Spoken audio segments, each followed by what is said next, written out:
Pada korang yang duk kutuk kata silibus JPJ, lesen B2 ni tak bagus, tak relevan apa semua. Ni yang tukang buat. Anggap jalan raya, kereta ke apa semua tu, anggap ada orang tu jiran kita, orang kampung kita, sepupu kita. Oh, kita rasa tak marah sangat. Menyakitkan hati kan, kita tengok kat belakang pasang stiker agama besar-besar apa semua, stiker Gaza, Palestin semua. Parking bersepah, blok orang apa semua. Itu dah memberikan nama buruk, image buruk pada agama sebenarnya.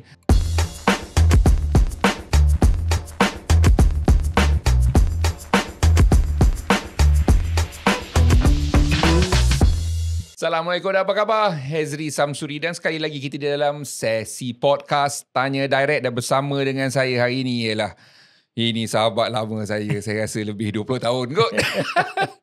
Dan dia ialah seorang lagi wira negara kita. Ya, Haji Wazi Abdul Hamid.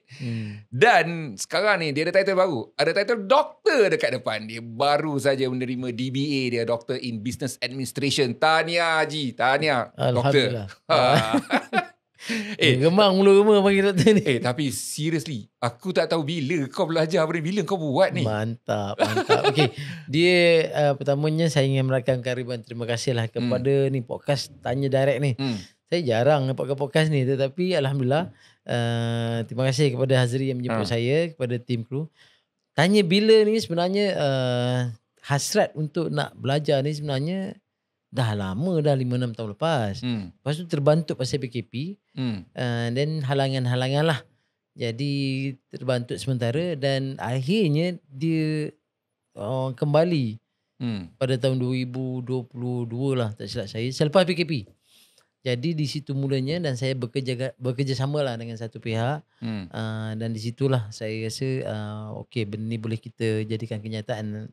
Dan secara fokusnya saya diberi tugas untuk siapkan tesis sebagainya dalam 2 tahun lepas lah. Universiti mana ni? Okey, saya bersama dengan satu universiti namanya City University. Saya pernah berhubung dengan beberapa universiti di tempatan di Malaysia ni, tapi kebanyakan ni nak suruh pergi ke akademik balik. Maksudnya nak kena ambil exam balik, ambil degree, master dan sebagainya. Betul. Dan saya pernah berjumpa beberapa dekan lah. Yang dekan yang nasihat saya kata, dia kata, kalau kau nak buat proses balik, lama masa dia kata. Sedangkan kau ni macam Siti Nurhaliza, dia cakap dengan saya. Macam Siti Nurhaliza, dia ada harga dia kata. Jadi kau ni tak payahlah sih. Tapi saya nakkan juga because nak apa ni, recognition kan daripada recognition, pihak, kepuasan diri. Kepuasan diri saya. Dan juga memang penting dalam kerjaya Wazi. Yang tu datang, tapi saya dapat bila saya punya permohonan secara bertulis dengan pihak MQA dan lately bila start, tak silap saya tahun 2022-2023 dah start cakap tentang MQA sebagainya. Di situ saya peluang terbuka lah dan saya berdaftar dengan City University. So saya dah baca dia punya ni. Dia siap, Haji Wazi kita siap buat ringkasan ni, tesis dia ni. So I just went through this. Nanti kita akan ceritakan apa cerita dia. Sedap juga benda ni, menarik juga sebab tak ramai orang bincangkan pasal benda ni. Tetapi sebab Haji Wazi kita ni, dia antara orang yang sentiasa memperjuangkan golongan mereka yang bermotosikal. So untuk adik-adik, untuk anak-anak yang tak kenal Haji Wazi ni, Dr. Haji Wazi ni, dia sebenarnya ialah salah seorang pelumba negara yang cukup tersohor di zaman dia. Dia ialah hero saya dulu. Cuba Wazi, kita kena ceritakan Haji. Ya bang. Sejarah dululah. Champion apa tu? Raja apa dulu nama tu? Saya ni sebenarnya kebetulan bila sebenarnya zaman tahun 89-90 kita baru lepas sekolah kan. Jadi yang permainan ni kita ada ni motosikal je. Cuma kita dulu susah. Kata 5 nak beli motor tak ada duit. Dekat mana tu kampung Ipoh. Saya ke Ipoh. Okay. Ipoh Mali. Belajar di Kelantan, balik Ipoh. Kelantan? Dulu mak suruh jadi. Ya. Dulu ni rahsia jangan cerita dengan orang. Dulu mak saya suruh belajar di Kelantan, suruh jadi ustaz. Aku macam mana jadi ustaz bang? Kita boleh aja. Rider mah. Masa tu kita minat motor kan. Tapi kita ni itulah bila diajar peringkat awal tingkatan 1, belajar dekat Mahat kat sana tu. Dari isi awal benda tu. Dari isi awal dengan ilmu agama. Jadi walaupun tak menjadi ustaz lah, tapi benda tu dah ada dalam kan.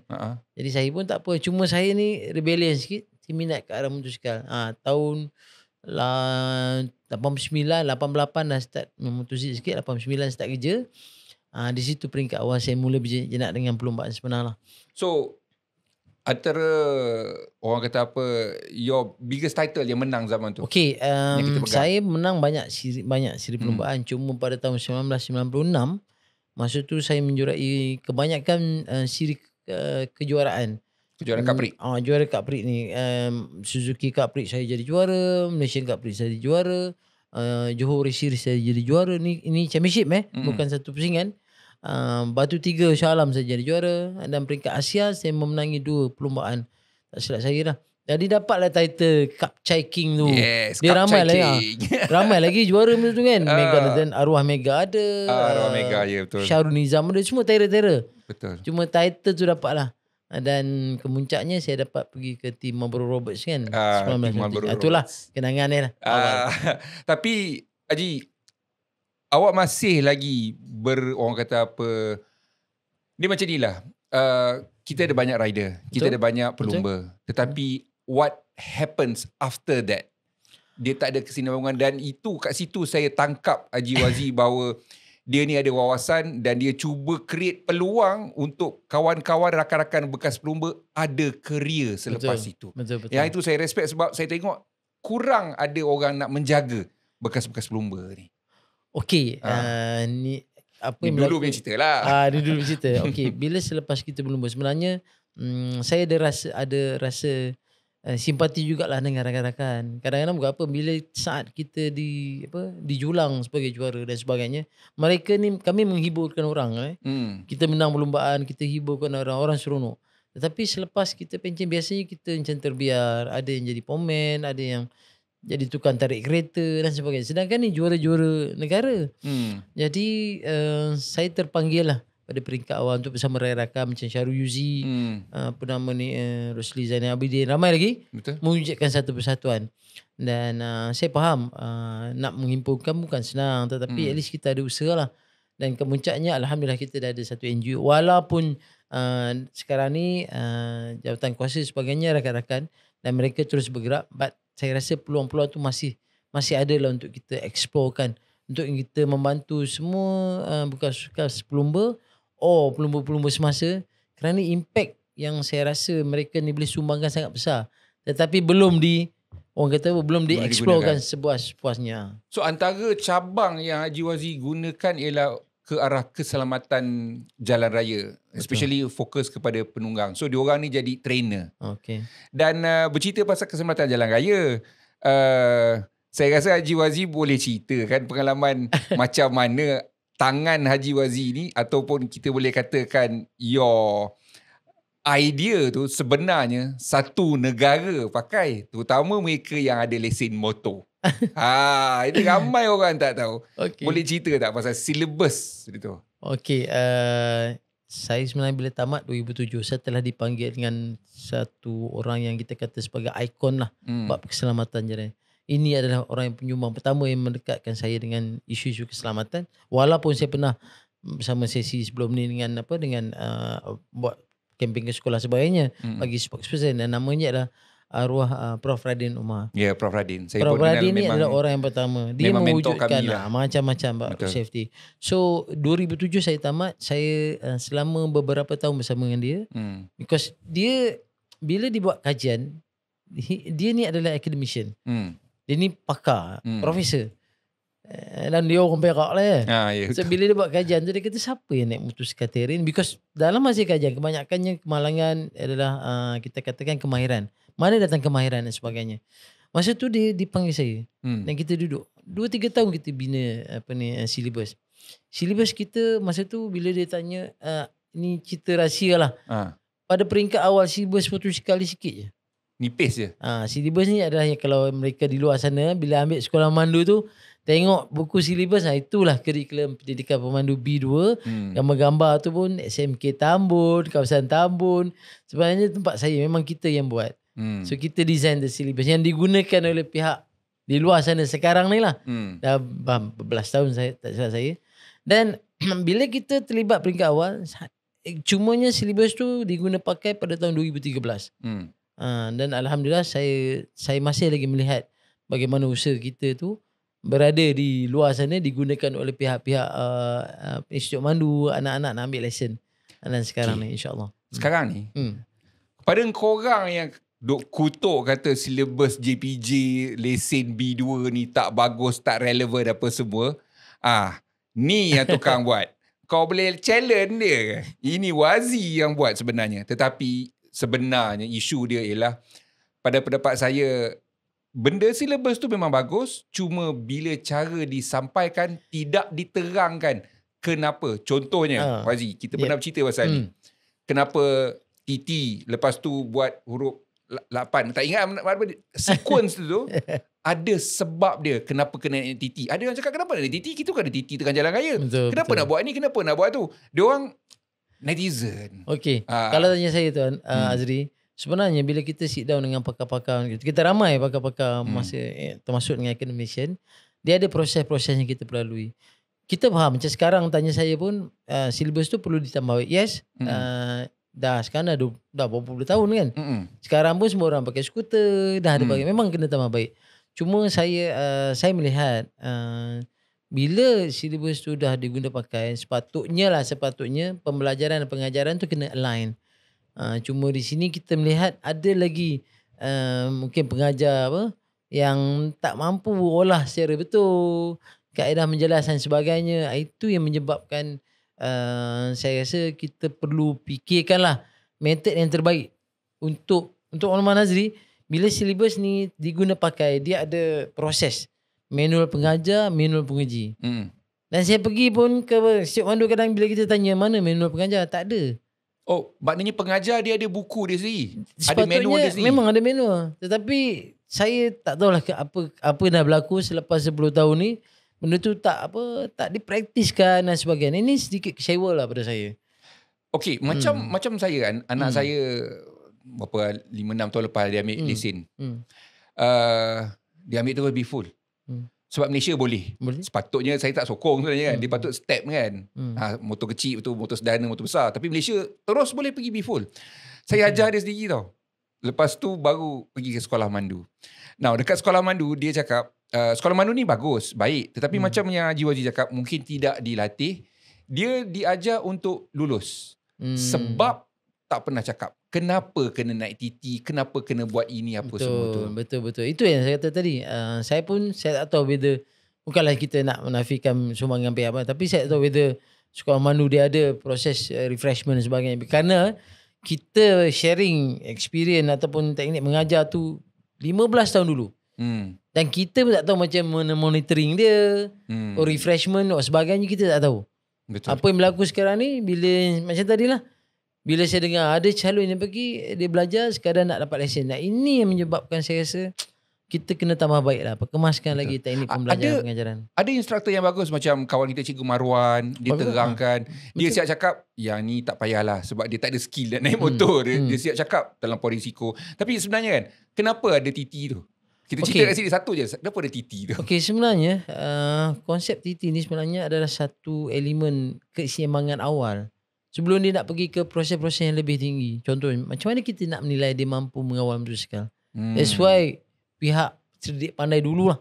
Sebelum kami dulu, dia gunakan TT sebagai satu elemen yang kata apa, yang mudah pada saat tu. Mungkin selepas ni tak perlu TT. Mungkin kita pakai laser saja. Okay. Jadi bagi pendapat saya, kita tak boleh lah kata, orang kata apa, dulu orang tutur dulu tak pandai mengajar.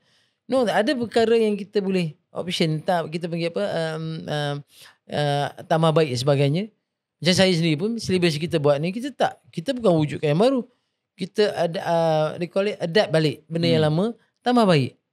Macam sekarang ni pun tambah baik.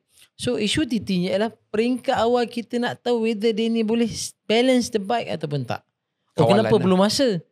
Because kalau dia terlampau laju, which is melepasi masa yang kita letakkan, dia kawalan pun dia dah curi ayam kat situ kan contoh.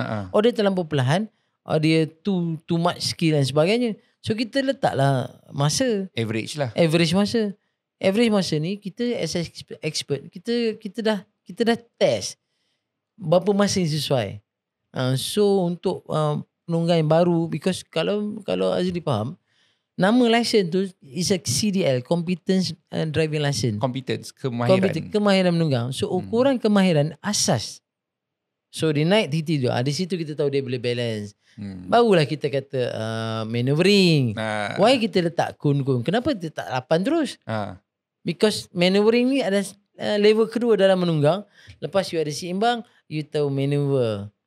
That's the process. Dan ketiga pula, braking. Why tak braking tak nombor 1? Cannot. Because braking ni sepatutnya bila you dah tahu take. Macam kapal terbang, takkan nak belajar landing dulu kalau take off tak pandai. Betul. Macam mana nak perasaan landing tu macam mana? Jadi kena take off dulu. Bila take off, okay, now you kena landing. Okay, apa elemen dia pakai? That's all teknik yang kita sebenarnya kalau tanya saya, benda ni proses-proses memang ada signifikan dia. Kita tak nafikan. Ada orang setengah kata, okay, ham, bonggol. Mana ada bonggol di jalan raya? Yes, sometimes tak ada bonggol. But, contohnya, adalah kayu dekat highway 1x2 jatuh. Ataupun batu bata. Batu nisan sendiri kita cuci kat highway. Kita langgar. Apa reaction kita nak buat? That's why proses bonggol tu kita biarkan supaya ada orang kata apa pengetahuan dan kemahiran ni diuji oleh pihak JBJ. Ya, betul. Ini benda. Mana kita kena mahir sebelum benda tu berlaku. Kena ready lah. Itu mahir asas. That's why kalau tanya saya dalam menunggang, fundamental tu kena settle dulu. Yang ni kadang-kadang orang cakap, ini kita racing tak payah benda ni. Tak boleh. Kami belum pun kalau saya nak share, sejam tak habis ni. Dalam bab, because kita memang kepakaran khusus kita kat sini. Itu asas dia lah. Mungkin dia orang yang komplain ni, dia jenis, dia nak gaya dululah. Dia itu je kata, because kita kena berlaku ada kepada semua orang. Kita talking about community. Saya naik motor mungkin tak sama dengan adik naik motor. Jadi tak fair pada adik saya buat comparison dia. You kena bawa corner pada kelajuan sekian-sekian. Which is dia tak mampu lagi. Lesson yang diwujudkan oleh JBJ tu sebenarnya macam kata tadi lah, is a competence, is asas saja. So untuk nak menilai dia, so tahap pengujian pun setara untuk yang baru naik motor. Tu yang P license whatsoever lah kan. Tapi let's say lah diberi peluang untuk tambah baik lesen menunggang ni, apa yang Haji Wazir nak suruh tambah? Saya kalau tanya sekarang ni tambah baik lesen menunggang, macam kita tengok sekarang ni, pertamanya syllabus tu perlu diperkemaskan lagi. Okay. Meaning dari konsep kita kata dia punya panggil apa, asas dulu. Tadi kita kata dulu mungkin kita naik motor mula-mula dulu, zaman dulu syllabus dulu kena angkat tangan sebagainya. Bila time kita dah tak angkat tangan, relevannya ialah sekarang dah motor semua dah pakai signal. Dulu kan pakai Vespa, test. Zaman kita memang kena angkat tangan tau. Sekarang tak ada. Zaman ni sekarang tak ada. Dia because alasan-alasan tertentu lah, okay. And then ke depan ni, mungkin contohnya sekarang skuter, trend skuter. Okay. Sekarang kita cuma belajar manual. Brake skuter pun dah tak sama. Ini semua benda-benda yang kita boleh seiringkan, kita tambah baik, perkemaskan dia juga, dia punya modul-modul dia. Lepas tu pula, apa yang kita boleh tambah balik? Mungkin pembelajaran, pengajaran tu berbeza lagi sekarang. Contoh, kita up sikit dari segi asas tu, what is next selepas asas? Identify seleko, mengenal pasti seleko, penjagaan jarak yang betul dan sebagainya, elemen-elemen tu kan contohnya. Lepas tu kita jangan lupa, ni yang saya buat dalam kajian saya, bagaimana elemen-elemen kita kata, now sebagai penunggang, apa yang praktis kita perlu buat di jalan raya. Masuklah emotional intelligence sekarang ni. Jangan cerita nanti dulu. Jangan cerita ke?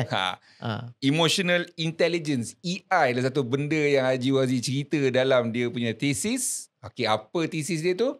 After the break.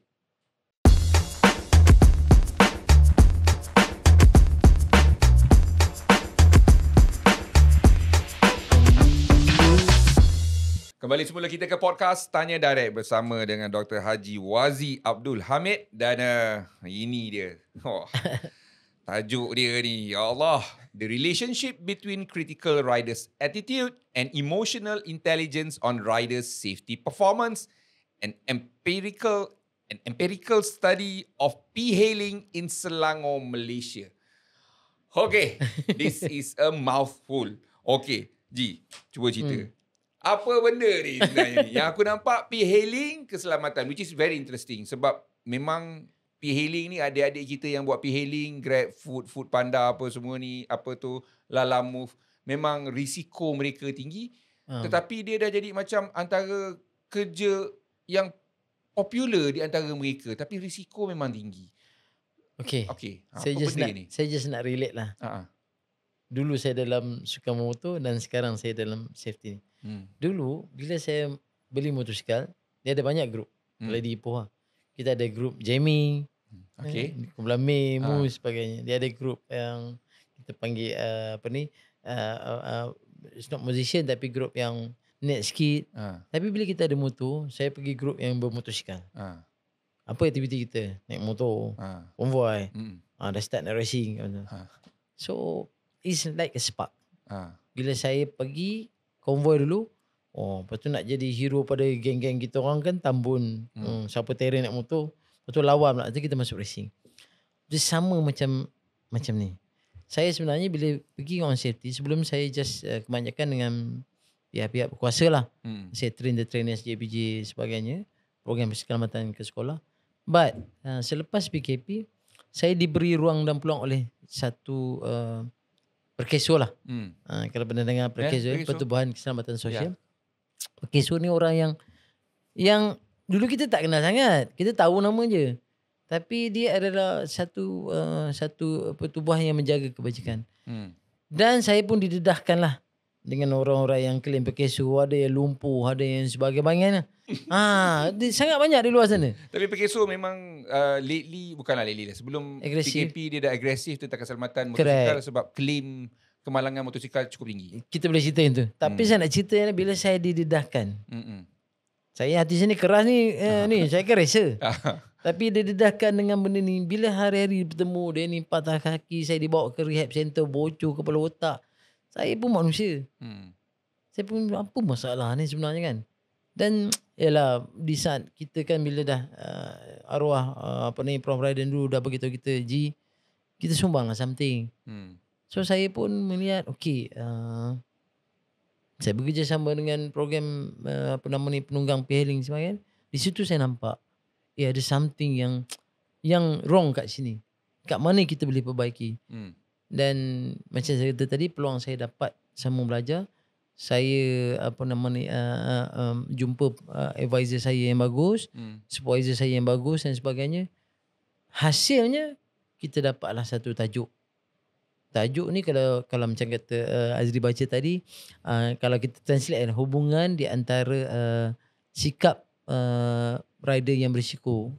Why kita pilih P-Hailing? Because mereka ni sekarang ni antara yang berisiko. Golongan yang berisiko. Lah. Dan juga kita panggil hubungan dengan rider safety performance.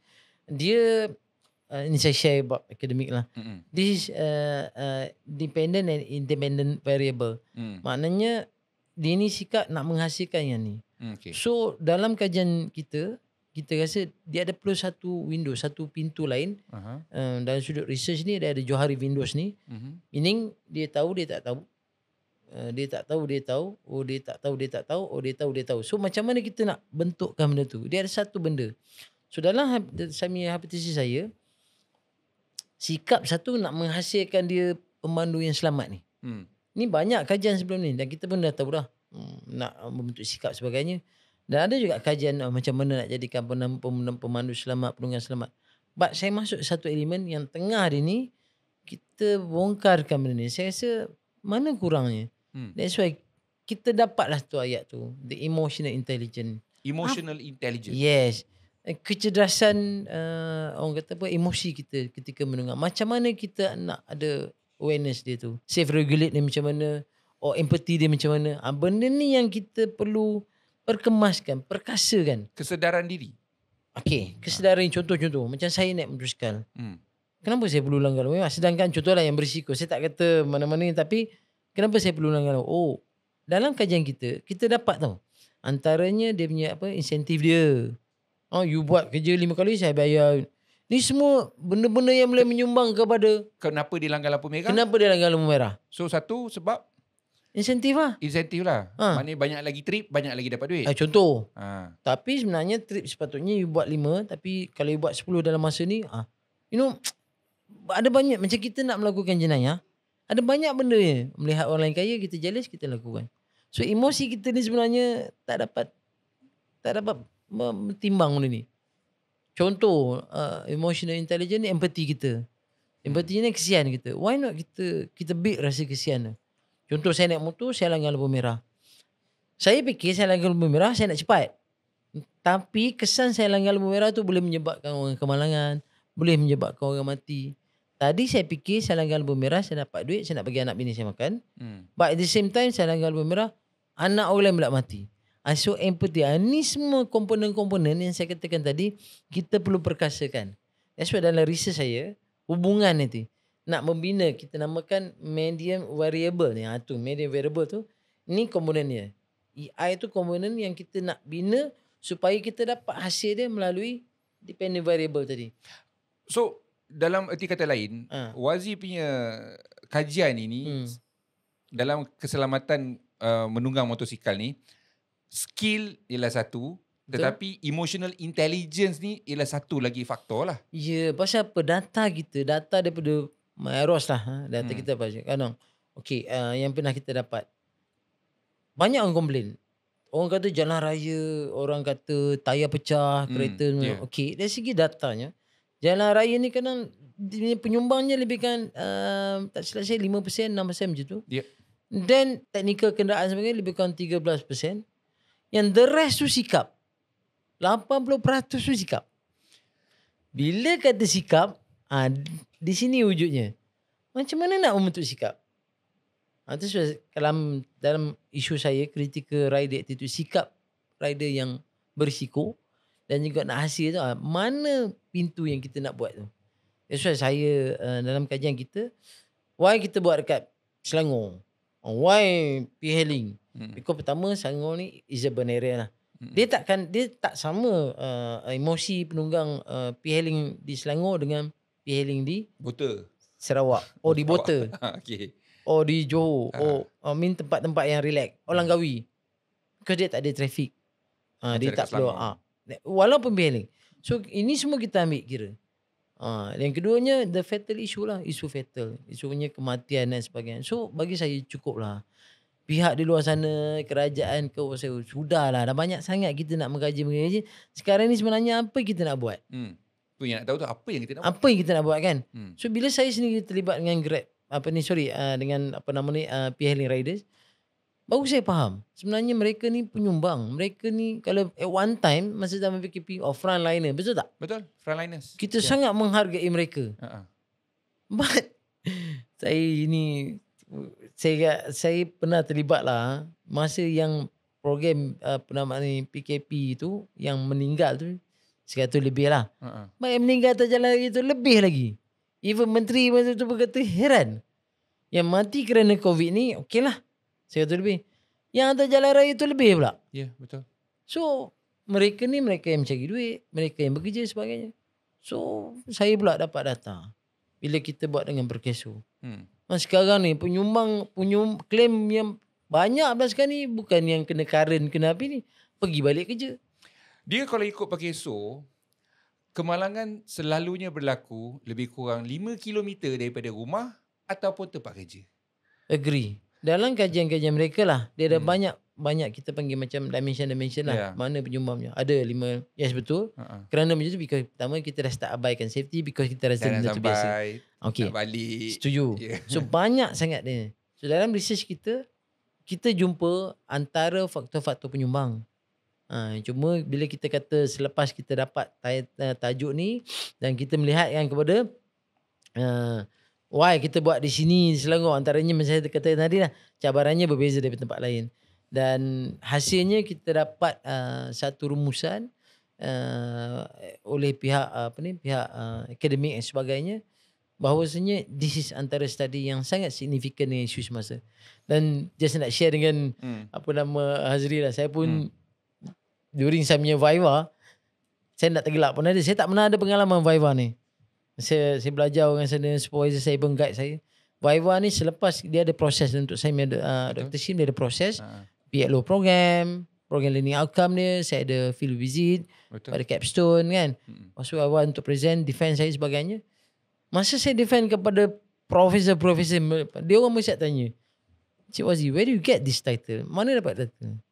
Because bila kita kata P-Hailing, dia kata what is stand for P? So saya dapatlah dia punya apa minor correction tu saya pun manusia. Saya kata dalam tajuk you tak boleh pakai short form, you kena pakai. Saya bagi tahu P is parcel. But di Malaysia ni food delivery kita panggil P-hailing riders. Betul? E-hailing pemandu kereta. Yeah. Penghantar once menghantar tu kita panggil. So that's that. So yang bestnya bila dia kata macam mana you dapat? Saya kata benda ni hasil selepas PKP. Tapi Wazi, tak ke awak rasa bahawa kita memang memandang serius tentang kemalangan, basically macam ni, kita memang memandang serius tentang motosikal sebab lebih 70% atau hampir 70% kematian di atas jalan raya ialah daripada penunggang motosikal. Betul. So pada kita memang. Dan yang ini memang soal khabar cerita apa semua ni. Tetapi realitinya kebanyakan orang dekat luar sana tak tahu pun pasal kenapa dan mengapa. In fact, boleh saya katakan kematian penunggang motosikal ni dianggap sebagai satu perkara biasa. Itu. Kalau kita, na'udzubillah min zalik, menyebabkan kematian seseorang manusia, kita boleh rasa jadi sasau, jadi gila. Tetapi dalam dunia sekarang, kalau dia terlanggar motosikal, orang tu meninggal, hidup dia biasa je. Tak ada rasa bersalah. That's why. Tak rasa macam zaman dulu, kita respect each other. Ada budak motor, walaupun dia rempit, dia buat jahat, kita bagi jalan. Kalau mati anak orang.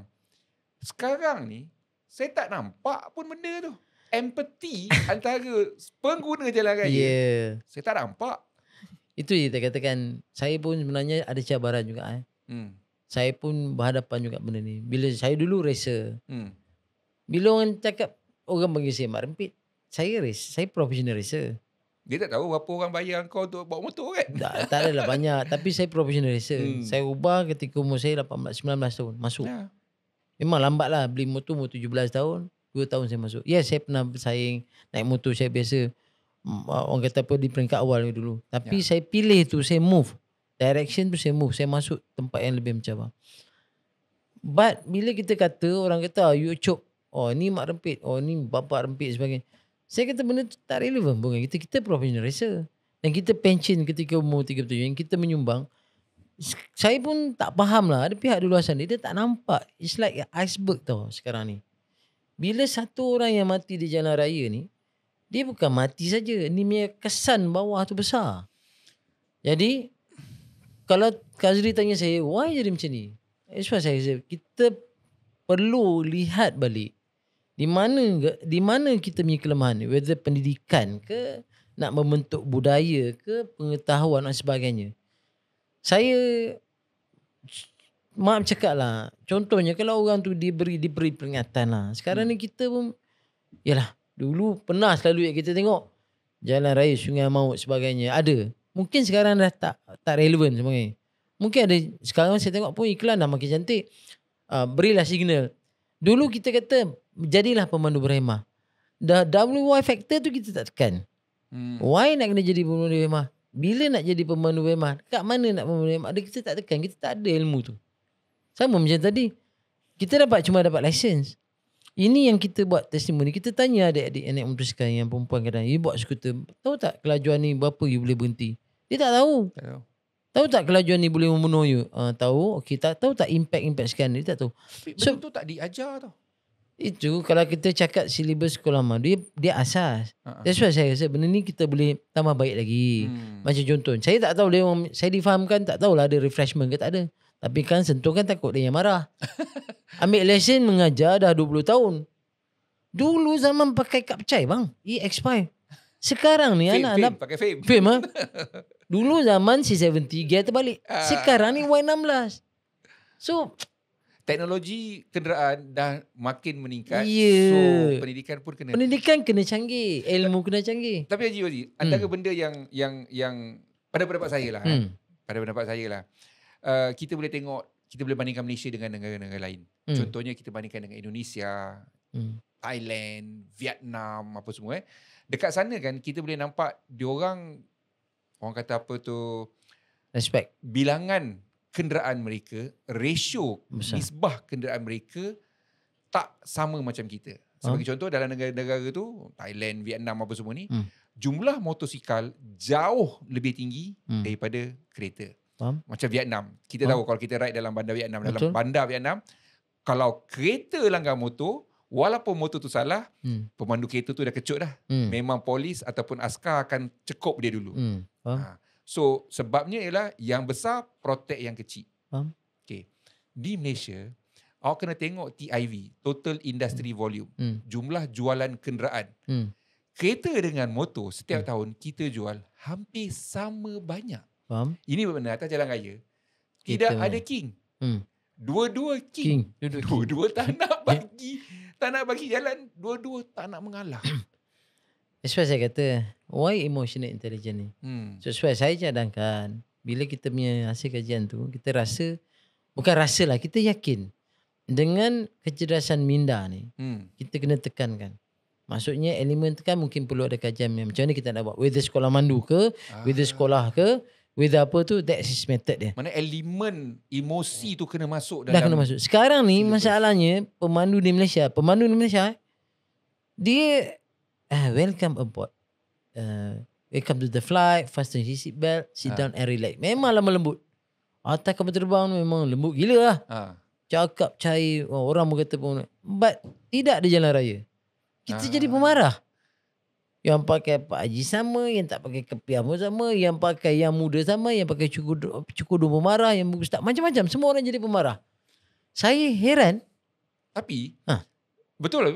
Sebab macam zaman kita, horn tu sebenarnya adalah cara untuk kita berkomunikasi. Ya. Ten, maknanya terima biasa kasih. Je. Okey je. Aku ada kat sini. Okay. Jaga-jaga. Betul. Sekarang tak boleh. Terus naik penumbuk. Tak, okay. This was saya kata sekarang ni masalah saya rasa kita sakit jiwa lah. Ada, saya tak tahulah, mungkin kawan-kawan di luar sana tu cuba tenang betul-betul kan. Abang silap bagi orang marah. Orang bagi sini pun tak nak bagi masuk. Sekarang saya tengok adalah proses tu. Undang-undang kan, bukan undang-undang. Sekarang ada kempen. Berilah signal. Ada start orang. Cuma kita kena tambah baik lagi. Kenapa bagi signal supaya tak dilanggar? Kenapa bagi signal? Kita pula kena didik lah sekarang ni. Yelah. Yang naik motosikal contoh, yang datang laju-laju celah-celah tu kan. Nak gimana? Lambat. Kenapa lambat? So proses tu kena buat. Mendidik peringatan tu. Sekarang ni kita tak peringat. Abang ambil lesen belajar naik motor 20 tahun dulu. Abang tak pergi dah. Contohlah. Kita lebih kot. 30 tahun dulu. Refreshment tak buat. Kita pun tak rasa benda tu penting. So, mana fokus kita sepatut buat sekarang ni? That's why, bagi saya lah, saya melihat, bila saya terpanggil duduk dengan orang mangsa kemalangan, dia ni bukan nak jadi mangsa pun. Tapi dia dah terlewat. Dah jadi mangsa baru sedar. Jadi banyak elemen-elemen yang kita perlu perhalusi.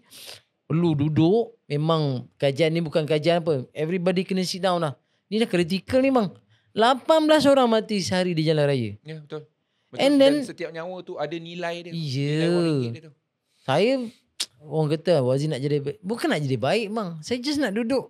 Bukan kita nak jadi hero ke apa. Tapi ini memang tanggungjawab kita. Dan diorang ni semua ialah bang. saudara-mara kita. Apa Why saya buat ni? Because saya nak recognize by satu pihak. Tidak, sebelum ni kita kata orang kata dia ni budak rempit. Oh, maknanya kenapa Wazi buat? Kepuasan diri saya pertama untuk mencabar diri saya. Saya dah buat silibus. Dulu ni pakai oleh orang. Dah 10 tahun, 15 tahun pun. Kalau luar negara saya dah dapat dah trik tu. Tapi kenapa saya masih? Because saya nak, okay, macam mana kita nak explore the niche. Bila saya diperkenalkan dengan P-Hailing Riders, risiko ni. Dan bila saya pula diperkenalkan dengan ada rakan-rakan saya, yang mana dah sekarang kan semua dah level-level pengarah sebagainya. Antara seorang tu ketua pengarah Intan tu, classmate saya, Datuk Zabri Yusof. Dia ni banyak bantu saya. Dia kata, Jing, study lah je, dia kata. Ni geng-geng kita dulu kan. Ramai yang jadi lawyer sebagainya. Saya seorang jadi racer bang. Dia jadi racer. Dan ramai-ramai jadi elok, jadi ustaz, kita jadi pelumba. Okey lah. Profesional mah. Tapi bila jadi baru dia buka, dia kembang ke minda. Saya pun masuk lah. Bila masuk ambil daftar MQA, dapat proses pembelajaran, proses ni di pen, paper sebagainya. Baru saya nampak. So saya jadi kepuasan tu sekarang ni. Puas maksudnya ni. Dan sehabis ni benda ni, now saya dah ada something yang dah terbukti. Dari sudut akademik. Dan sekarang saya nak langgar je. Masa langgarnya masuk mana? Saya nak pergi, saya nak share sebaik mungkin, saya nak jumpa orang ramai, saya nak cakap, guys, come on. Kawan-kawan saya kan dah mati. Racing kan banyak. Yalah. Dulu dah mati. Jadi apa sumbangan? So hasil benda ni saya harap saya boleh gunakan cara yang baik. Kita gambling tenaga ni bukan masa wazi Gambling tenaga X rider, okay come on. Kita dah kerajaan sumbang, kita berlumba sebagainya. Now kita ada pencen, kita sumbang balik pada public. NGO, ahli politik, sudahlah. Yang nak jadi kaya sangat pun kita sumbang balik. Maybe lagi 20 tahun, 30 tahun kita nampak kita punya the way kita behave di jalan raya. Orang Malaysia tengok, betul lah atas flight pun dia lembut, dia berbudi, dia berbahasa, dia respect. Di jalan raya pun dia respect. Dia align lah, dia significant. Betul lah. Sekarang tak.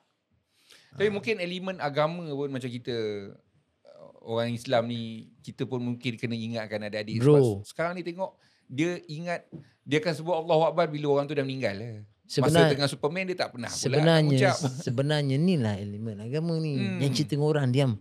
Sebenarnya dalam empathy ni, ini ihsan. Ini sebenarnya kalau lagi surah Luqman. Luqman kata 7 perkara tau. Antaranya ihsan, buat baik. Saya nak jadi pembunuh berhemah. Macam mana pembunuh berhemah? Just buat baik je. Buat baik tu apa? Bagi signal lah. Because bila you bagi signal, orang tak langgar, buat baik lah. Itulah pahala. Dapat pahala.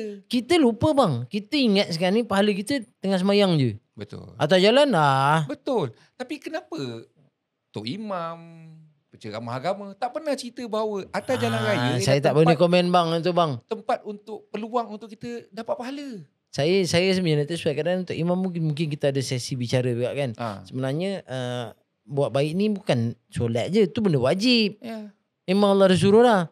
Buat baik ni macam bagi orang duduk. Sebenarnya saya pernah baca ayat Quran kata kalau ada orang nak minta duduk, kau bagi dia peluang. Contohlah kan. Ada. Maksudnya kalau orang minta kena bagi. Orang nak bagi signal masuk kiri sekarang ni, kita datang, dia bagi signal. Bagilah. Satu dah pahala. Betul. Ada 10 orang bagi signal pagi tu daripada saya, daripada Bangi ni pergi kerja di Putrajaya, 10 pahala saya dapat. Contoh satu lagi lah bila kita cari parking. Kalau kita parking kereta betul-betul tak menyusahkan orang, ada pahala. Ya bang. Ni sebenarnya kalau tanya saya bang, bila cakap emosi ni sebenarnya semua dalam kita punya didikan agama. Tapi taklah nanti orang kata siapa dia. Dia bukan ustaz keluar daripada tak boleh macam tu. Tapi yang paling kadang-kadang yang menyakitkan hati kan, kita tengok kat belakang pasang stiker agama besar-besar apa semua, stiker Gaza, Palestin semua. Parking bersepah, blok orang apa semua. Itu dah memberikan nama buruk, image buruk pada agama sebenarnya. Benda-benda kecil macam ni kita nampak remeh, tetapi bila dah banyak, dia akan brainwash orang.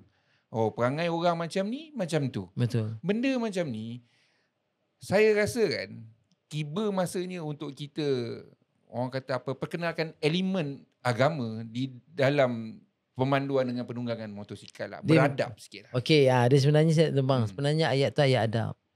Dia kena seiring ilmu dengan adab. Mana dulu kalau boleh adab dulu. Boleh datang ilmu. Contohnya, kalau ada ilmu tak ada adab, bila kita adab, insyaAllah kita akan cari ilmu tu dia jadi lagi cantik. Kemas. Kalau saya pun contoh, saya pakai kereta Mercedes. Saya bawa dekat highway, saya tengok kereta kancil, enjin turbo, nak potong. Saya sekarang ni Azri tengok. Contohlah, tak mahu cerita motor besar lah. Kereta bersama. Myvi nak potong, kita Mercedes datang. Azri tahu tak? Kalau dalam bab pemanduan, itu bully tu. Stiker free for bullies. Zara, apa namanya tu? Apa ni yang Zara Kristina punya apa? Justice for Zara. But bila dia datang contoh, kita naik motor, dia datang rapat belakang motor kita. Saya dah nasihat. Sekarang ni kalau dalam kelas-kelas saya buat, saya kata guys, tengok kalau ada kereta kat belakang, bagi dia potong. Mana saya tahu dia tengah laju ke tengah apa. Because itu bully lah.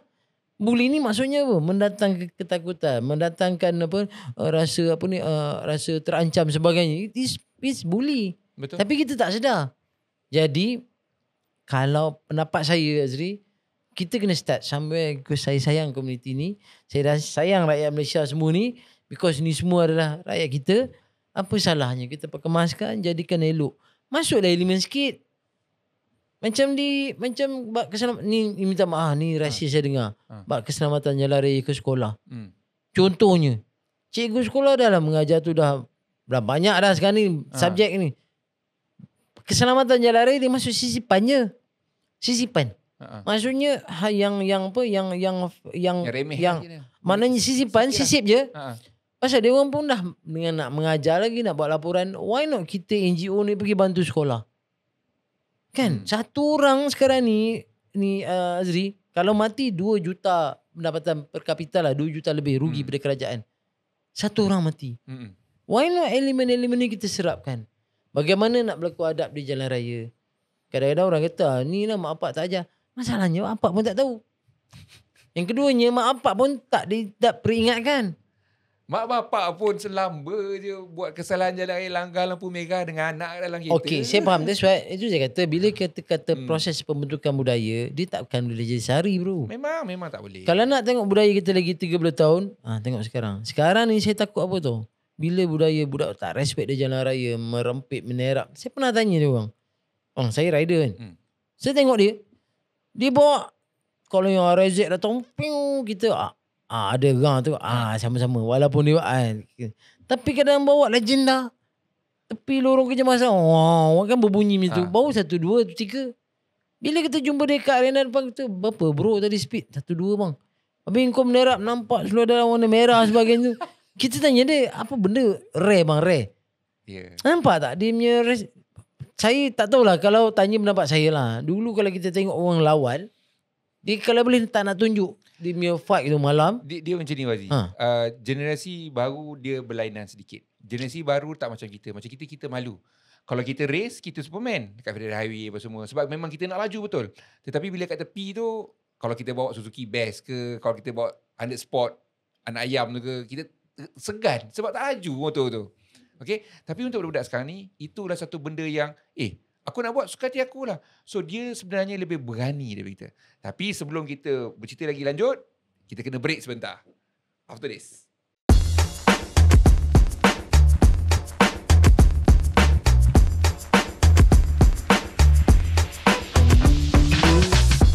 Okay, kembali semula kita ke podcast. Perbincangan hangat dengan Haji Wazi kita ni.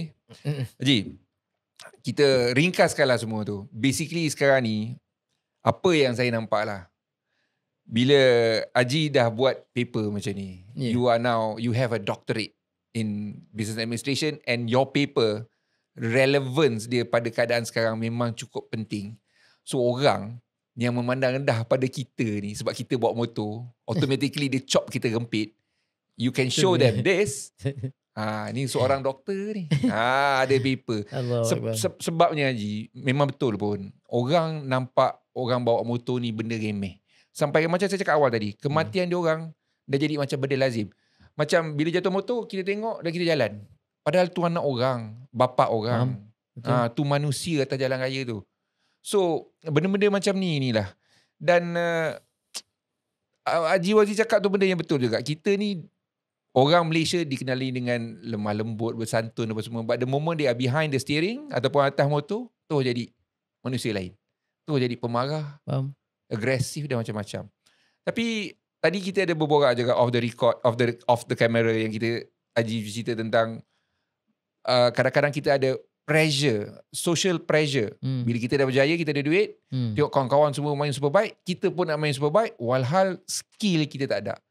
Dekat situ tu memang betul Haji. Saya rasa kita kena berkadar diri lah.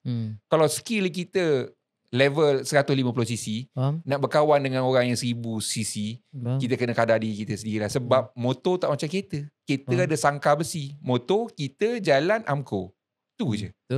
Dan kawan-kawan kalau ada rider baru nak masuk, janganlah bakar dia orang. Bantulah dia orang. Janganlah engkau layan corner tu 180, mamat ni baru pegang superbike. Betul. Dan elemen lifestyle ni Haji, ialah satu elemen yang cukup kuat. Zaman kita dulu, masa zaman tak ada duit. Zaman lah bilah dulu apa semua, kita pakai leather jacket. Keselamatan. Kita cari helmet paling mahal apa semua. Sekarang kita boleh tengok budak-budak pakai superbike Italy, bangga cuma pakai jaket je. Nak nampak cool. Nak pakai jeans biasa, tak ada padding, tak ada apa. Nak nampak cool. Jatuh mati, tak apa. Itu yang kedua. Yang penting aku nampak cool. So ini ialah social pressure sebenarnya. Sebab dia nak nampak glamour dalam Instagram. tak kutuk dia. Kita pun ada jugalah. Kita panggil ni peacock behavior lah. Peacock Peacock lah. Nak membegah. Oh.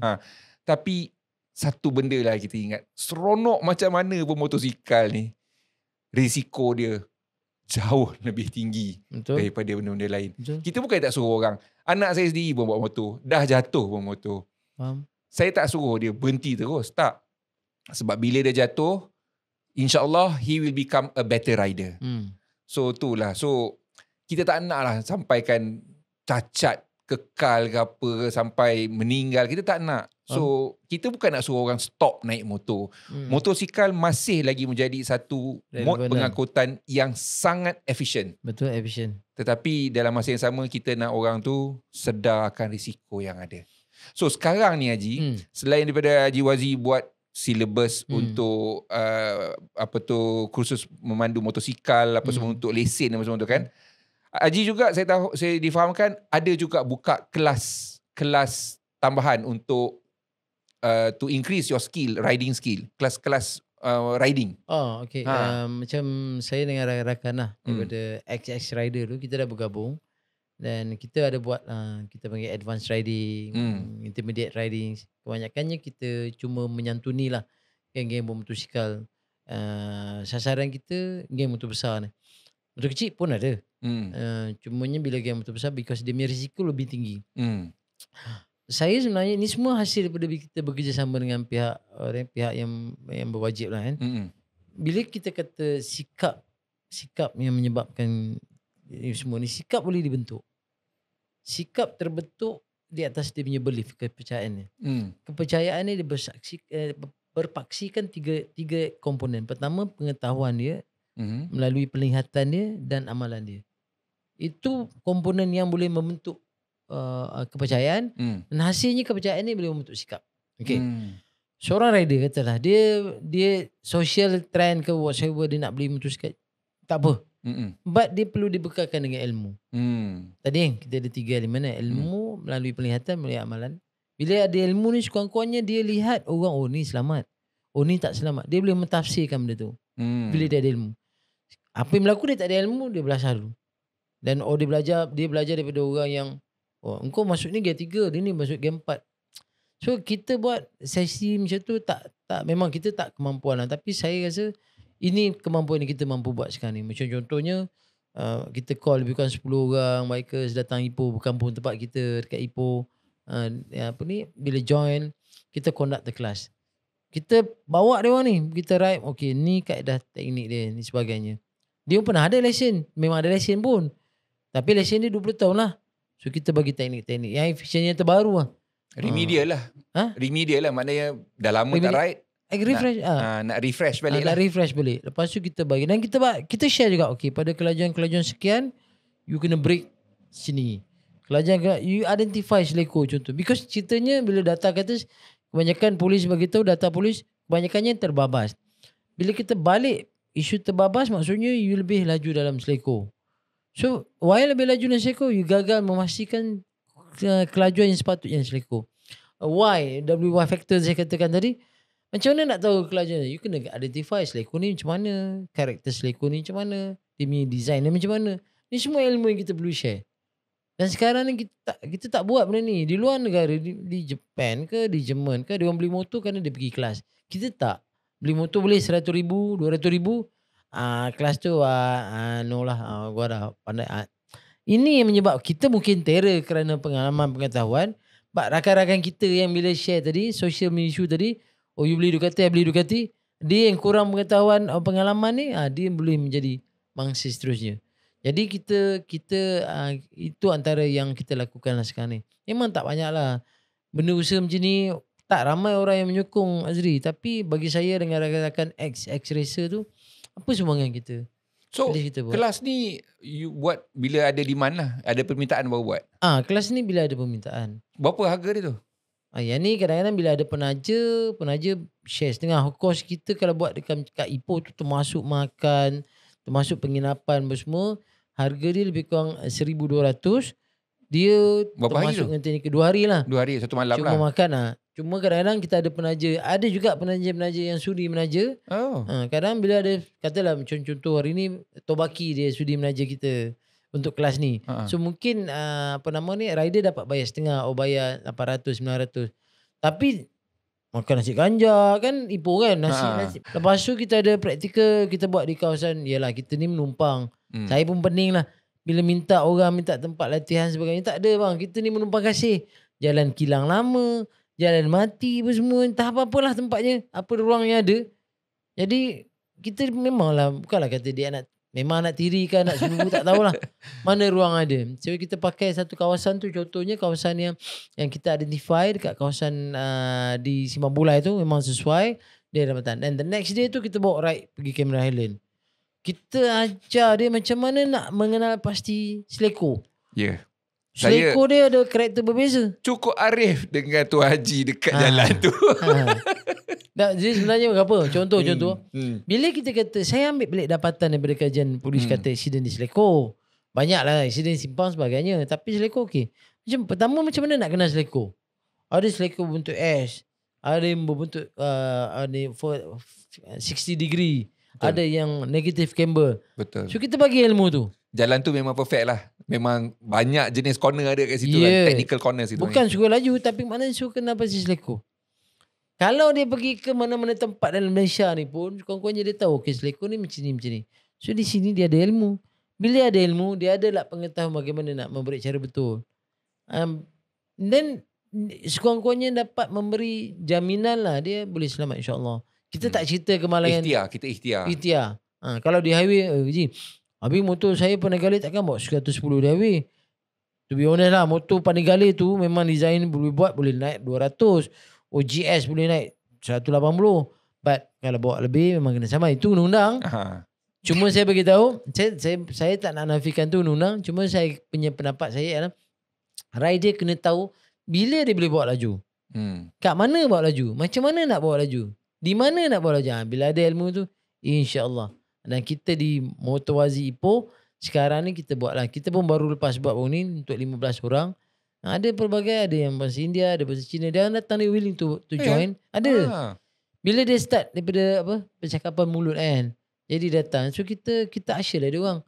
Dan alhamdulillah kita sekarang ni antara tim yang menjadikan latihan tu, kita ada modul yang sempurna lah. Taklah sempurna macam kita kata perfect macam Quran tu tak. Tapi nak ceritanya modul yang kita reka, kita designkan supaya modul ni at the end of the day, dia punya learning outcome dia tu, dia punya bloom dia tu, apa hasil pembelajaran dia.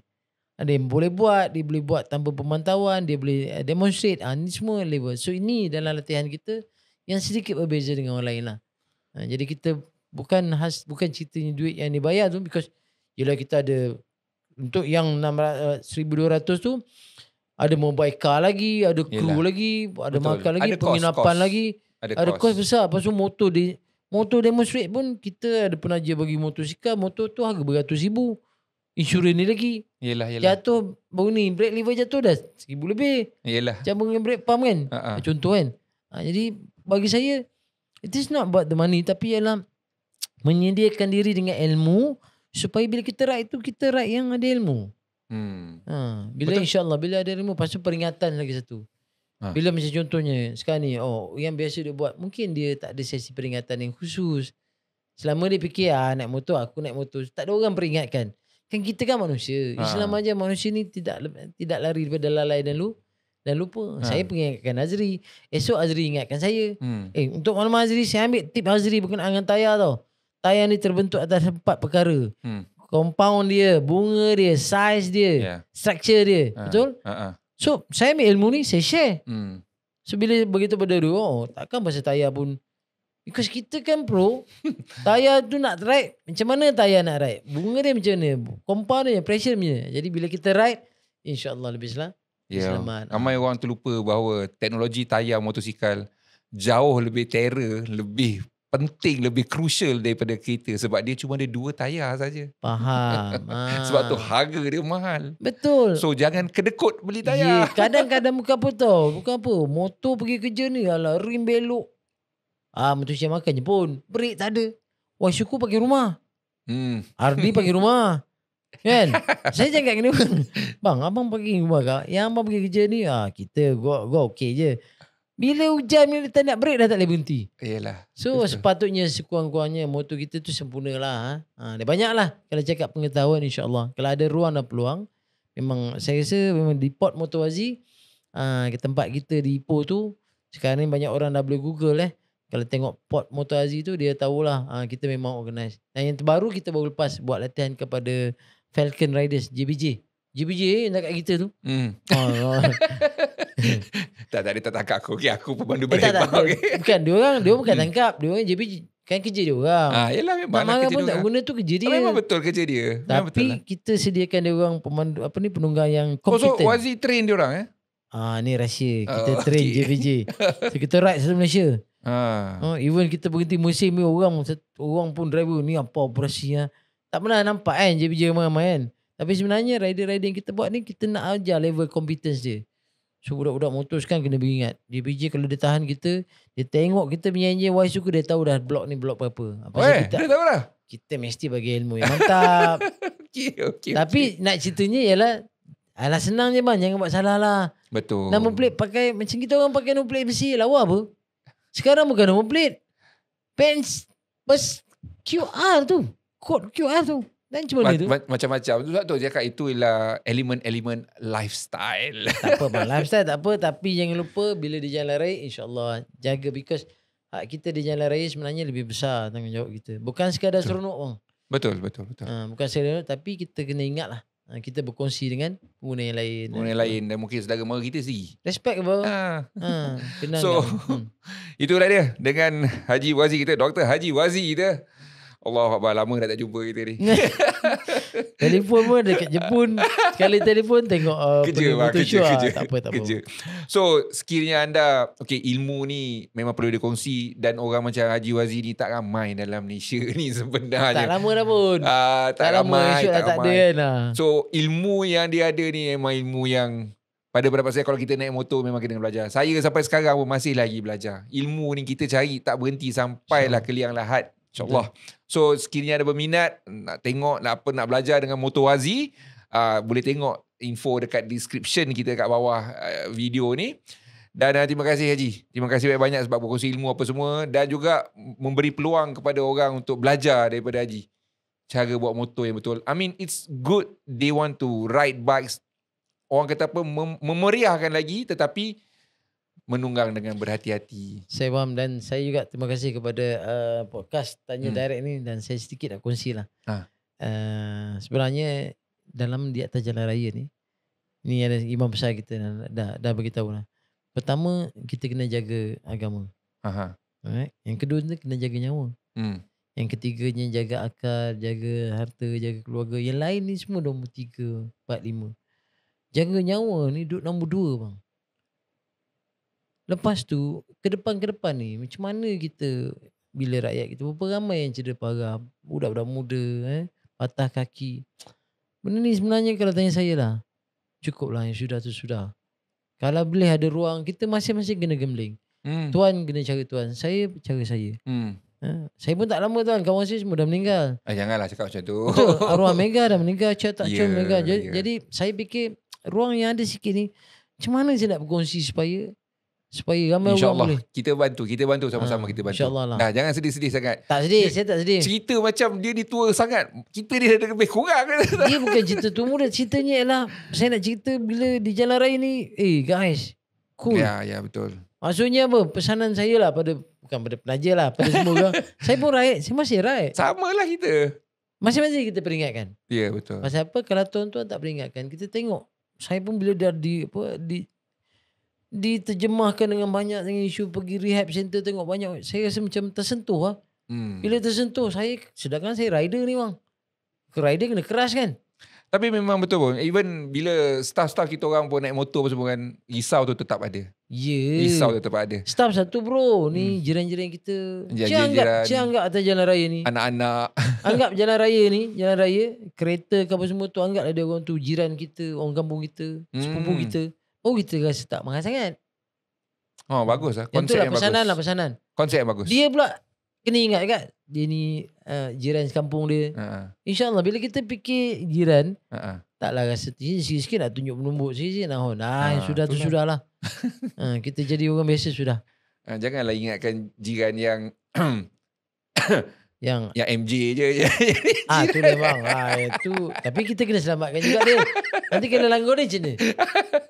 Okey Haji. Terima kasih banyak Haji. Baik. So all the best dan tahniah. Again tahniah for this. Memang membanggakan kami semua. Okey, itu dia saja daripada kami. Saya dan Haji Wazi. Tanya direct. Assalamualaikum.